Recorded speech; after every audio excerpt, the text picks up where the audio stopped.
আমি আসলে এমনি সোশ্যাল নেটওয়ার্কে কিছুই লিখি নাই, তবে মনোবিত থেকে আমাদের কিছু এলাকাতে কিছু ছেলে ছিল যারা এই দলই করতো অনেক আগ থেকে আমাদের। আমরা তখন ছোট ছিলাম, তো তখন থেকে আমাদের আমি একসময় জামাত পন্থী ছিলাম। ওইখান থেকে আমি অনেক গালমন্দ করতাম বা দেখলে কটু কথা বলতাম, কিন্তু আল্লাহর কাছে একটা পথ চাইতাম যে আল্লাহ যেন সঠিক পথটা আমাকে দেখায়। এখন আমার মনে হয় যে আল্লাহ আসলে আমাকে ঠিক ঘুরে পেছে ওই জায়গায় আনছে যে সঠিক পথ যেটা। মাশাআল্লাহ। তো ঠিক আছে, আল্লাহর কাছে শুকরিয়া, আপনাদের কাছে শুকরিয়া। ইনশাআল্লাহ। এই দুই ভাই দেখেন, ওনারা একজনে তো অলরেডি প্রচার করতেন আমার বিরুদ্ধে, এখন উনি সরি বলেছেন। এটাই কথা, এটাই সত্যের বিজয়। আপনারা জানেন যে হযরত ওমর রাদিয়াল্লাহু তাআলা আনহু রাসূলুল্লাহকে হত্যা করার জন্য তলোয়ার নিয়ে আসছিলেন, তাই না? কিন্তু একটা পর্যায়ে এই তলোয়ার রাসূলুল্লাহর পায়ে সোপর্দ হয়েছে। এটাই হলো সত্যের বিজয়, এটাই হলো সত্যের বিজয়। এজন্য আমি আমাদের সদস্য যারা আছেন, আমি আপনাদেরকে অনুরোধ করব, আপনারা সত্যের পক্ষে থাকবেন, অটল অনড়। আপনারা কোনো অন্যায় করবেন না, দেখবেন ইনশাল্লাহ একদিন সত্যের বিজয় হবে। এই যারা আমরা যেটা বলি নাই, যেটা করি নাই, সাধারণ ধর্মপ্রাণ মানুষদের মধ্যে বিভ্রান্তি সৃষ্টি করছে, তারা একদিন নিজেরা লজ্জিত হবে, নিজেরা অপমানিত হবে। তো আর যারা সত্যনিষ্ঠ মানুষ, ইনাদের মতো, এনারা ইনশাল্লাহ ঈমান এনে তারা পরিশুদ্ধ হয়ে যাবে ইনশাল্লাহ। তো এই হলো কথাটা। আপনি যেটা বললেন যে জিল্লুর রহমান মানিক ভাই, আপনি যেটা বললেন যে তারা তো গালাগালি গালমন্দ, আসলে মান সম্মান তারা কারোই রাখবে না। এটা শয়তানের চক্রান্ত, এটা ইবলিসের একটা চক্রান্ত। ইনশাল্লাহ আমরা মোমেনরা যখন মাঠে নেমেছি, ইবলিসের চক্রান্ত সফল হবে না ইনশাল্লাহ। এই যে নোমান ভাই, উনি মোহাম্মদ আব্দুল নোমান, উনি আপনি কোন জায়গা থেকে আসছেন ভাই? উনি মিরেশ্বরায় চট্টগ্রাম থেকে আসছেন। আজকে জুমার নামাজে উনি আমাদের সাথে জুমার নামাজ পড়েছেন, আমার বয়ান শুনেছেন, খুতবা শুনেছেন, নামাজ দেখেছেন, সব দেখেছেন। উনি আমাকে দেখেই উনি আমাকে বুকে জড়িয়ে ধরে উনি কান্না শুরু করলেন। উনি দুই চোখ দিয়ে পানি নেমে যাচ্ছে। আমি বললাম যে ভাই, আপনি কান্না করছেন কেন? উনি কথা বলতে পারছেন না, ওনার ঠোঁট কাঁপছে, বুক কাঁপছে।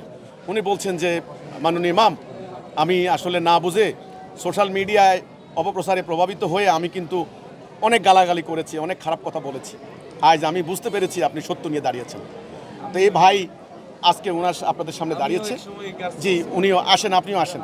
জি বলেন, আসেন। আপনার নাম কি? আবু তালহা শুভ। তালহাও একই অবস্থা, আমার বিরুদ্ধে অনেক অপপ্রচার করেছে। দেখেন, এটাই ইসলামের বিজয়। এখন আমি যদি তালহা ভাইকে গালাগালি করতাম, আজকে উনি বুঝতেন না। যে আপনি কিছু বলেন, আপনি তারপর উনি বলবেন যে আমি তো এতদিন মনে করেন বিকৃত ইসলামের ভূমিকার কারণে না বুঝি সঠিক তারে মনে করেন ভুল বুঝিয়ে কালবন্ধ বা বিভিন্ন ইহুদি দালাল এগুলো ফেসবুকে প্রচার করতাম। আগে প্রচার করতেন, তাই না? এখন তো বুঝতে পেরেছেন না? ঠিক আছে, আল্লাহ মাফ করে দেবেন ইনশাল্লাহ। ঈমান অতীতের সমস্ত গুনাহ মাফ করে দেয়। আমার এতে কোনো আপত্তি নেই, কোনো কষ্ট নেই, যদি আপনি ঈমানে থাকেন শেষ পর্যন্ত। আল্লাহ আপনাকে ক্ষমা করবেন ইনশাল্লাহ, আপনি চিন্তা করেন না, ঠিক আছে?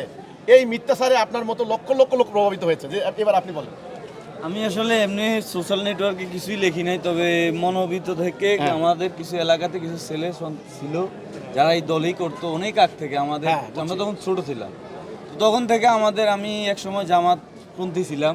ওইখান থেকে আমি অনেক গালমন্দ করতাম বা দেখলে কটু কথা বলতাম, কিন্তু আল্লাহর কাছে একটা পথ চাইতাম যে আল্লাহ যেন সঠিক পথটা আমাকে দেখায়। এখন আমার মনে হয় যে আল্লাহ আসলে আমাকে ঠিক ঘুরে পেছে ওই জায়গায় আনছে যে সঠিক পথ যেটা। মাশাআল্লাহ। তো ঠিক আছে, আল্লাহর কাছে শুকরিয়া, আপনাদের কাছে শুকরিয়া ইনশাআল্লাহ। এই দুই ভাই দেখেন, ওনারা একজনে তো অলরেডি প্রচার করতেন আমার বিরুদ্ধে, এখন উনি সরি বলেছেন। এটাই কথা, এটাই সত্যের বিজয়। আপনারা জানেন যে হযরত ওমর রাদিয়াল্লাহু তাআলা আনহু রাসূলুল্লাহকে হত্যা করার জন্য তলোয়ার নিয়ে আসছিলেন, তাই না? কিন্তু একটা পর্যায়ে এই তলোয়ার রাসূলুল্লাহর পায়ে সোপর্দ হয়েছে। এটাই হলো সত্যের বিজয়, এটাই হলো সত্যের বিজয়। এজন্য আমি আমাদের সদস্য যারা আছেন, আমি আপনাদেরকে অনুরোধ করব, আপনারা সত্যের পক্ষে থাকবেন, অটল অনড়। আপনারা কোনো অন্যায় করবেন না, দেখবেন ইনশাল্লাহ একদিন সত্যের বিজয় হবে।